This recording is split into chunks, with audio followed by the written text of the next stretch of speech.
News top ನ್ಯೂಸ್ಗೆ ಸ್ವಾಗತ. ನಾನು ದರ್ಶನ್ ಶೆಟ್ಟಿ ನರ್ಕಳಿ. ಟಾಪ್ ನ್ಯೂಸ್ ನೋಡೋಣ. ಅದಕ್ಕೂ ಮುನ್ನ ಈ ಕ್ಷಣದ ಹೆಡ್ಲೈನ್ಸ್.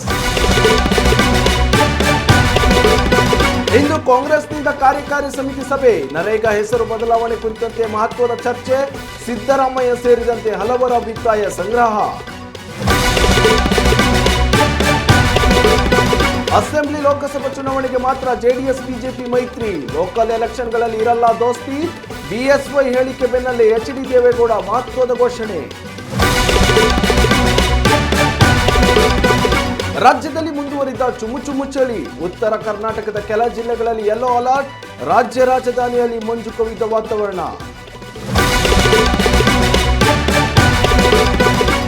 ಹದಿನಾರು ವರ್ಷದೊಳಗಿನ ಮಕ್ಕಳಿಗೆ ಕಾದಿದ್ಯಾ ಸೋಷಿಯಲ್ ಮೀಡಿಯಾ ಬ್ಯಾನ್. ಆಸ್ಟ್ರೇಲಿಯಾ ಮಾದರಿ ನಿಯಮಾವಳಿ ಭಾರತದಲ್ಲಾಗುತ್ತಾ ಜಾರಿ. ಕೇಂದ್ರ ಸರ್ಕಾರಕ್ಕೆ ಹೈಕೋರ್ಟ್ ಸಲಹೆ. ವೈಭವ್ ಸೂರ್ಯವಂಶಿಗೆ ಪ್ರಧಾನಮಂತ್ರಿ ರಾಷ್ಟ್ರೀಯ ಬಾಲ ಪುರಸ್ಕಾರ. ಕ್ರಿಕೆಟ್ ಕ್ಷೇತ್ರದಲ್ಲಿ ಅಸಾಧಾರಣ ಸಾಧನೆಗೆ ಒಲಿದ ಗೌರವ. ರಾಷ್ಟ್ರಪತಿ ದ್ರೌಪದಿ ಮುರ್ಮು ಅವರಿಂದ ಪ್ರಶಸ್ತಿ ಸ್ವೀಕಾರ. ಕಾಂಗ್ರೆಸ್ ಪಕ್ಷದ ಮುಂದಿನ ಕಾರ್ಯತಂತ್ರ ರಾಜಕೀಯ ನಡೆ ಬಗ್ಗೆ ಚರ್ಚೆ ನಡೆಸಲು ಇಂದು ದೆಹಲಿ ಕಾರ್ಯಕಾರಿ ಸಮಿತಿ ಸಭೆ ನಡೆಯಲಿದೆ. ಸಿಎಂ ಸಿದ್ದರಾಮಯ್ಯ ಸೇರಿದಂತೆ ಕಾಂಗ್ರೆಸ್ ಅಧಿಕಾರದಲ್ಲಿರುವ ರಾಜ್ಯಗಳ ಮುಖ್ಯಮಂತ್ರಿಗಳಿಗೆ ಈ ಸಭೆಯಲ್ಲಿ ಭಾಗವಹಿಸುವ ಅವಕಾಶ ನೀಡಲಾಗಿದೆ. ಬೆಳಗಾವಿಯಲ್ಲಿ ಚಳಿಗಾಲ ಅಧಿವೇಶನದ ಬಳಿಕ ನಡೆಯುತ್ತಿರುವ ಮೊದಲ ಕಾರ್ಯಕಾರಿ ಸಮಿತಿ ಸಭೆ ಇದಾಗಿದ್ದು, ರಾಜ್ಯದಲ್ಲಿ ನಡೆಯುತ್ತಿರುವ ಪ್ರಸಕ್ತ ವಿದ್ಯಮಾನಗಳ ಕುರಿತಂತೆಯೂ ಸಿದ್ದರಾಮಯ್ಯ ಈ ಸಭೆಯಲ್ಲಿ ಮಾಹಿತಿ ನೀಡುವ ಸಾಧ್ಯತೆ ಇದೆ. ಇನ್ನು ಇದೆಲ್ಲದರ ಜೊತೆಯಲ್ಲಿ ನರೇಗಾ ಯೋಜನೆಯ ಹೆಸರು ಬದಲಾವಣೆ ಮಾಡಿರುವ ಕೇಂದ್ರ ಸರ್ಕಾರದ ನಡೆಯ ಬಗ್ಗೆ ಮಹತ್ವದ ಚರ್ಚೆ ನಡೆಯಲಿದೆ. ಕೇಂದ್ರ ಸರ್ಕಾರದ ಈ ನಡೆಯನ್ನು ವಿರೋಧಿಸಿ ರಾಷ್ಟ್ರವ್ಯಾಪಿ ಯಾವ ರೀತಿಯಲ್ಲಿ ಹೋರಾಟ ಕೈಗೊಳ್ಳಬೇಕು ಹಾಗೂ ಯಾವೆಲ್ಲ ಅಭಿಯಾನಗಳನ್ನು ನಡೆಸಬೇಕು ಎಂಬುದರ ಬಗ್ಗೆ ಚರ್ಚೆ ನಡೆಯಲಿದೆ. ಉತ್ತಮ ಸಂಸ್ಕಾರಯುತ ಶಿಕ್ಷಣದೊಂದಿಗೆ VSS English medium CBSE school Udupi Muddur. ನರ್ಸರಿಯಿಂದ 10ನೇ ತರಗತಿವರೆಗೆ ಶಿಕ್ಷಣದ ಜೊತೆಗೆ 5ರಿಂದ 10ನೇ ತರಗತಿವರೆಗಿನ ವಿದ್ಯಾರ್ಥಿನಿಯರಿಗೆ ಉತ್ತಮ ಹಾಸ್ಟೆಲ್ ಸೌಲಭ್ಯವೂ ಇದೆ. ನಿಮ್ಮ ಮಕ್ಕಳ ಪ್ರವೇಶಾತಿಗಾಗಿ ಈ ಸಂಖ್ಯೆಗೆ ಕರೆ ಮಾಡಿ. ರಾಜ್ಯದಲ್ಲಿ ಏಕಾಂಗಿಯಾಗಿ ಅಧಿಕಾರಕ್ಕೇರುವ ಬಗ್ಗೆ ಮಾಜಿ ಸಿಎಂ ಬಿಎಸ್ ಯಡಿಯೂರಪ್ಪ ಇಂಗಿತ ವ್ಯಕ್ತಪಡಿಸಿದ ಬೆನ್ನಲ್ಲೇ ಮಾಜಿ ಪ್ರಧಾನಿ ಎಚ್ಡಿ ದೇವೇಗೌಡ ಮಹತ್ವದ ಘೋಷಣೆ ಹೊರಡಿಸಿದ್ದಾರೆ. ಬಿಜೆಪಿ ಹಾಗೂ ಜೆಡಿಎಸ್ ನಡುವಿನ ಎನ್ಡಿಎ ಮೈತ್ರಿ ಕೇವಲ ಲೋಕಸಭೆ ಹಾಗೂ ಅಸೆಂಬ್ಲಿ ಚುನಾವಣೆಗಳಲ್ಲಿ ಮಾತ್ರ ಇರಲಿದೆ. ಸ್ಥಳೀಯ ಚುನಾವಣೆಗಳಲ್ಲಿ ನಾವು ಬಿಜೆಪಿ ವಿರುದ್ಧ ಕಣಕ್ಕಿಳಿಯಲಿದ್ದೇವೆ ಎಂದು ಹೇಳಿದ್ದಾರೆ. ವಿಧಾನಸಭಾ ಚುನಾವಣೆಯಲ್ಲಿ ಸ್ವಂತ ಬಲದ ಹೋರಾಟದ ಹೇಳಿಕೆ ನೀಡಿದ್ದ ಮಾಜಿ ಸಿಎಂ ಬಿಎಸ್ ಯಡಿಯೂರಪ್ಪರ ಹೇಳಿಕೆಯ ವಿಚಾರವಾಗಿಯೂ ಮಾತನಾಡಿದ ಅವರು, ಅವರ ಹೇಳಿಕೆಗೆ ನಾನು ವಿರೋಧ ವ್ಯಕ್ತಪಡಿಸುವುದಿಲ್ಲ. ಅವರು ಯಂಗ್ಸ್ಟಾರ್, ಉತ್ಸಾಹದಿಂದ ಕೆಲಸ ಮಾಡ್ತಿದ್ದಾರೆ ಎಂದು ಹೇಳುವ ಮೂಲಕ ಪರೋಕ್ಷವಾಗಿ ಟಾಂಗ್ ನೀಡಿದ್ದಾರೆ. ಎಚ್ಡಿ ದೇವೇಗೌಡರ ಈ ಹೇಳಿಕೆಯ ರಾಜಕೀಯ ವಲಯದಲ್ಲಿ ಸಂಚಲನ ಮೂಡಿಸಿದೆ. ಈ ವಿಚಾರವಾಗಿ ಬಿಜೆಪಿ ಎಂಎಲ್ಸಿ ರವಿಕುಮಾರ್ ಮಾತನಾಡಿದ್ದು, ಸ್ಥಳೀಯ ಸಂಸ್ಥೆ ಚುನಾವಣೆಗಳ ವಿಚಾರದಲ್ಲಿ ಮೈತ್ರಿ ಗೊಂದಲ ಇರಬಾರದು. ಈ ವಿಚಾರವಾಗಿ ಶೀಘ್ರದಲ್ಲೇ ಎಲ್ಲರ ಜೊತೆ ಚರ್ಚೆ ನಡೆಸುತ್ತೇವೆ ಎಂದು ಹೇಳಿದರು. ರಾಜ್ಯದಲ್ಲಿ ಚಳಿ ಮತ್ತು ಮಂಜು ಕರಗುವ ಲಕ್ಷಣ ಕಾಣುತ್ತಿಲ್ಲ. ಚಳಿಯ ಪ್ರಮಾಣ ಏರಿಕೆ ಕಾಣುತ್ತಿರುವ ಹಿನ್ನೆಲೆಯಲ್ಲಿ ಭಾರತೀಯ ಹವಾಮಾನ ಇಲಾಖೆ ಬೀದರ್, ಕಲಬುರಗಿ, ವಿಜಯಪುರ ಜಿಲ್ಲೆಗಳಿಗೆ ಯೆಲ್ಲೋ ಅಲರ್ಟ್ ಘೋಷಿಸಿದೆ. ಉತ್ತರ, ಮಧ್ಯ, ದಕ್ಷಿಣ ಒಳನಾಡು ಹಾಗೂ ಬೆಂಗಳೂರಿನಲ್ಲಿ ದಟ್ಟ ಮಂಜು ಕವಿಯುವ ಸಾಧ್ಯತೆ ಇದೆ.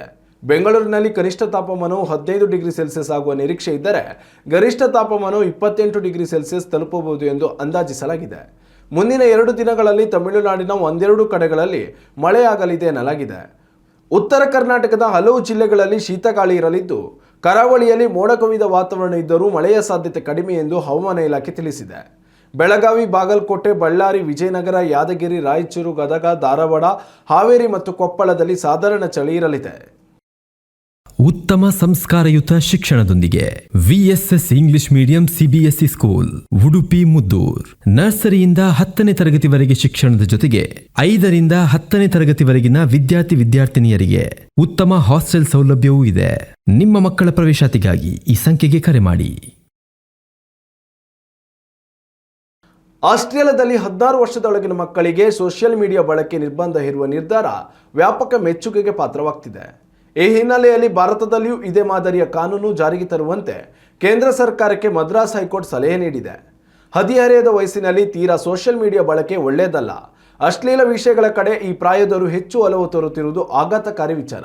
ಈ ಹಿನ್ನೆಲೆಯಲ್ಲಿ ಆಸ್ಟ್ರೇಲಿಯಾ ಮಾದರಿ ಕಾನೂನು ಭಾರತದಲ್ಲಿಯೂ ಜಾರಿಯಾಗಲಿ ಎಂದು ಮದ್ರಾಸ್ ಹೈಕೋರ್ಟ್ ಅಭಿಪ್ರಾಯಪಟ್ಟಿದೆ. ನ್ಯಾಯಮೂರ್ತಿಗಳಾದ ಜಿ ಜಯಚಂದ್ರನ್ ಮತ್ತು ಕೆ ರಾಮಕೃಷ್ಣನ್ ಅವರಿದ್ದ ವಿಭಾಗೀಯ ಪೀಠವು ಪಿಐಎಲ್ ಅರ್ಜಿ ವಿಚಾರಣೆ ನಡೆಸುತ್ತಿದ್ದ ವೇಳೆ ಈ ಅಭಿಪ್ರಾಯ ವ್ಯಕ್ತಪಡಿಸಿದ್ದಾರೆ. ಕೇಂದ್ರ ಸರ್ಕಾರ ಈ ಸಲಹೆಯನ್ನು ಪರಿಗಣಿಸುತ್ತಾ ಇಲ್ಲವೋ ಎಂಬುದನ್ನು ಕಾದು ನೋಡಬೇಕಿದೆ. ಈ ವರ್ಷ ಕ್ರಿಕೆಟ್ ಜಗತ್ತಿನಲ್ಲಿ ಅತ್ಯುನ್ನತ ಸಾಧನೆಗೈದಿರುವ ಕ್ರಿಕೆಟಿಗ ವೈಭವ್ ಸೂರ್ಯವಂಶಿ ಭಾರತದ ಬಾಲ ಪ್ರತಿಭೆಗಳಿಗೆ ದೊರೆಯುವ ಅತ್ಯುನ್ನತ ಗೌರವಗಳಲ್ಲಿ ಒಂದಾದ ಪ್ರಧಾನಮಂತ್ರಿ ರಾಷ್ಟ್ರೀಯ ಬಾಲ ಪುರಸ್ಕಾರಕ್ಕೆ ಪಾತ್ರರಾಗಿದ್ದಾರೆ. ರಾಷ್ಟ್ರಪತಿ ದ್ರೌಪದಿ ಮುರ್ಮು ಅವರಿಂದ ನವದೆಹಲಿಯ ರಾಷ್ಟ್ರಪತಿ ಭವನದಲ್ಲಿ ನಡೆದ ಭವ್ಯ ಸಮಾರಂಭದಲ್ಲಿ ವೈಭವ್ ಸೂರ್ಯವಂಶಿ ಪ್ರಶಸ್ತಿ ಸ್ವೀಕರಿಸಿದ್ದಾರೆ. ವೈಭವ್ ಸೂರ್ಯವಂಶಿ ಜೊತೆಯಲ್ಲಿ 20 ಮಕ್ಕಳು ಈ ಬಾರಿ ಪ್ರಧಾನಮಂತ್ರಿ ರಾಷ್ಟ್ರೀಯ ಬಾಲ ಪುರಸ್ಕಾರಕ್ಕೆ ಭಾಜನರಾಗಿದ್ದಾರೆ. ಪ್ರಶಸ್ತಿ ಪ್ರದಾನ ಮಾಡಿದ ಬಳಿಕ ಮಾತನಾಡಿದ ರಾಷ್ಟ್ರಪತಿ ದ್ರೌಪದಿ ಮುರ್ಮು, ಬಾಲ್ಯದ ವಯಸ್ಸಿನಲ್ಲಿ ನೀವು ಮಾಡುವ ಸಾಧನೆಗಳು ಕೇವಲ ನಿಮ್ಮ ಕುಟುಂಬಕ್ಕೆ ಮಾತ್ರವಲ್ಲ, ಸಂಪೂರ್ಣ ದೇಶಕ್ಕೆ ಕೀರ್ತಿ ತರುವಂಥದ್ದು ಎಂದು ಹೇಳಿದರು. ಅಂದಹಾಗೆ ಪ್ರಶಸ್ತಿ ಸ್ವೀಕಾರದ ಸಲುವಾಗಿ ವೈಭವ್ ಬಿಹಾರ ತಂಡದ ಪರ ಮಣಿಪುರ ವಿರುದ್ಧ ನಡೆಯಬೇಕಿದ್ದ ವಿಜಯ್ ಹಜಾರೆ ಟ್ರೋಫಿ ಪಂದ್ಯವನ್ನು ತಪ್ಪಿಸಿಕೊಂಡಿದ್ದಾರೆ. ಇನ್ನಷ್ಟು ತಾಜಾ ಸುದ್ದಿಗಳಿಗಾಗಿ ನೋಡ್ತಾ ಇರಿ ನ್ಯೂಸ್ ನೆಕ್ಸ್ಟ್. ಇದು ವರ್ತಮಾನದ ಕೈಗನ್ನಡಿ.